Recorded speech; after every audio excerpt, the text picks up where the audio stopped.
All that's left to do is to reattach the tender and use gravity as your friend. You can rotate the tender to line it up.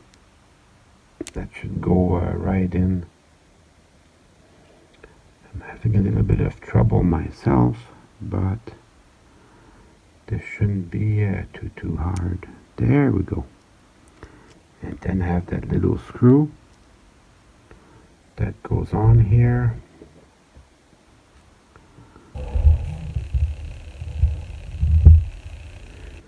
And as they say, that will be that.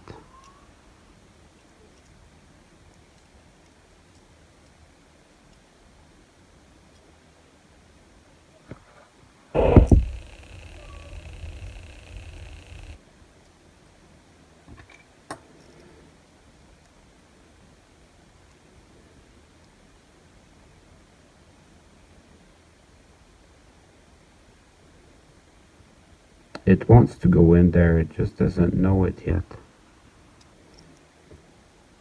I'm taking my time because I don't want to cross thread it. So that's it. Doesn't have to be very tight. Just have it go to the end of the threads, and that's it. Perfect.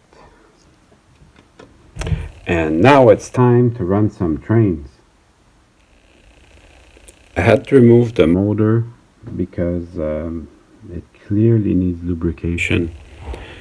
So you start by removing the two trucks, and then this top screw, this retainer pin. It just holds the two brass plates down. Then the brass plates come out.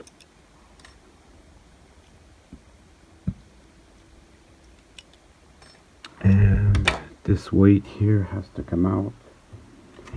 That takes a little bit of skill, but it's not glued in very hard, so you can sort of shimmy it around, and that weight is what holds your motor in. So sometimes it's glued very hard. This time I was lucky, and it is not hard, but it's still parts that fit very nicely together. That's all that's holding it in, is how tight it fits in there.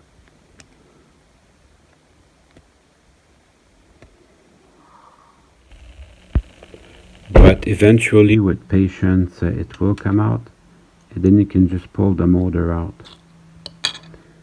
So now we can lubricate it. Make sure you don't put any oil in the commutator. As a matter of fact, since I have it out, I'm going to clean the commutator. So how I do it, I just take any old piece of cardboard, and then I'll make a very thin strip. You're going to need to make more than one, but we'll start with one. So I take my very thin strip, and I'll rub it against the commutator, and that will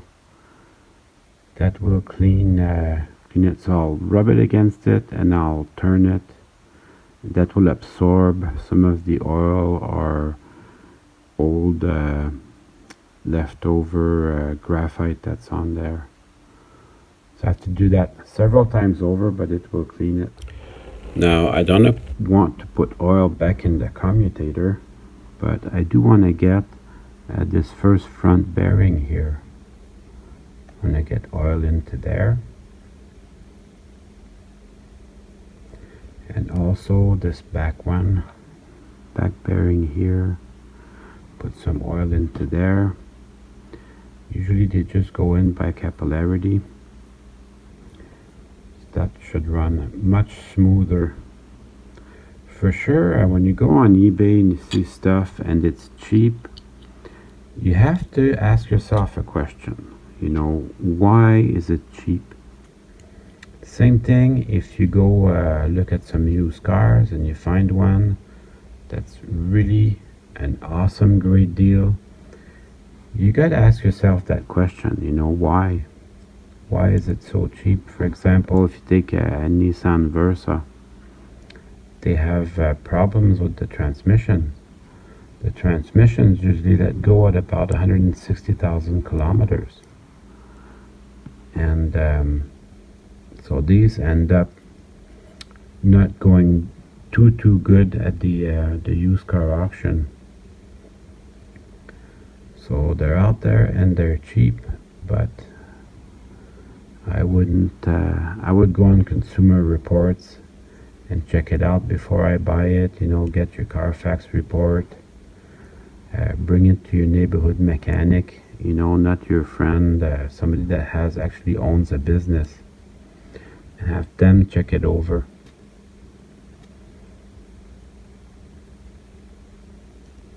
Anyways, you've seen my 2006 Civic. That's been a real trooper. It's been real good so far. So amazing that car has 17 years on it, and it still drives very well. It's missing some of the newfangled technology, like Bluetooth, but other than that, it gets me to work. I tell you what, this will challenge your track building skills. It was, I had to do a little bit of fine tuning to get it to go around the track. It wasn't the engine, it really was my track. So also, good news, the little flange that's broken is not interfering with the engine. So that is great news. The only thing I have as a question now is how many cars can it pull up the incline? I have quite the incline here. So let's throw a couple of freight cars behind it and find out. I put two freight cars behind that, so that should be okay. It should pull that.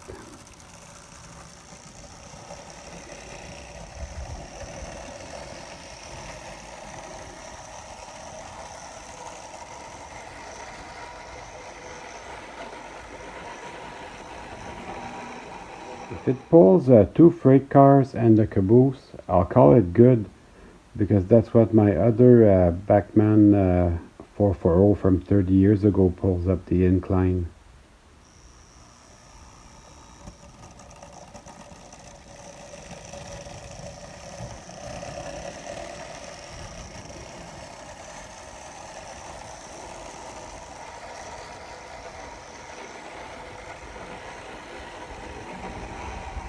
Yep, really happy with that. La la la la la la la.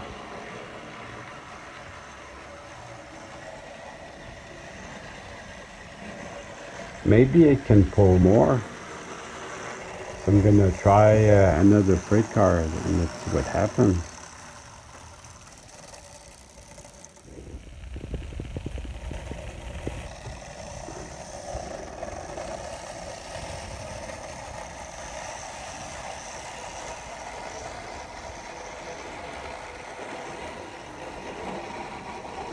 It's slipping, but it's still going.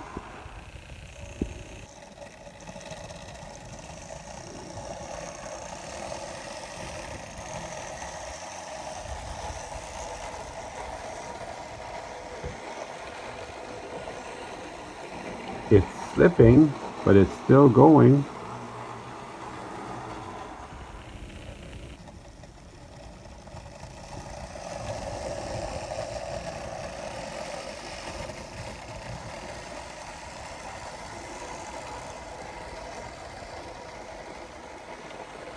It's slipping a bit, but it's still going.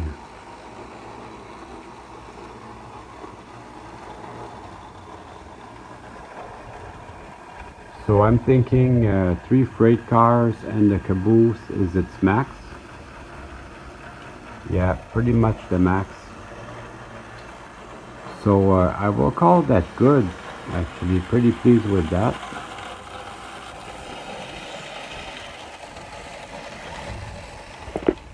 Would you guys like to see a comparison with the Atlas? It runs a lot quieter.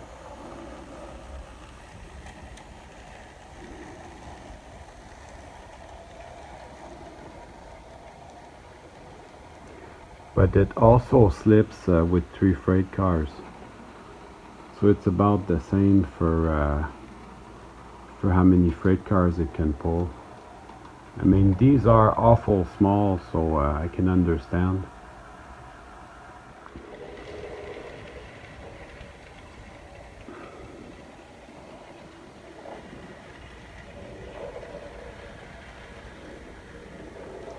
And it does have a light, so that's really neat.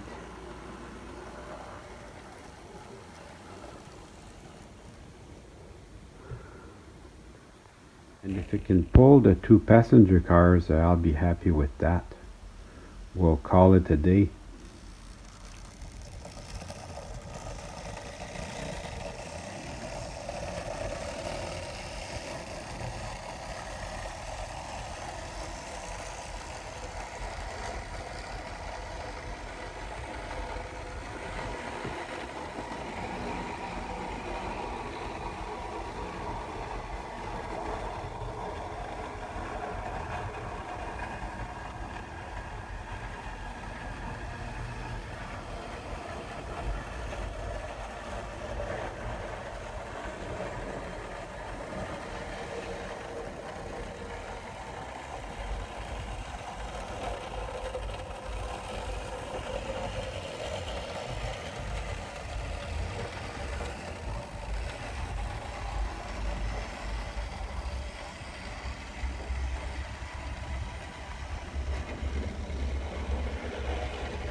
Well, I hope you enjoyed the video.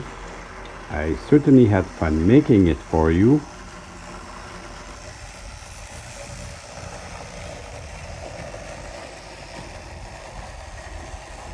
See you soon.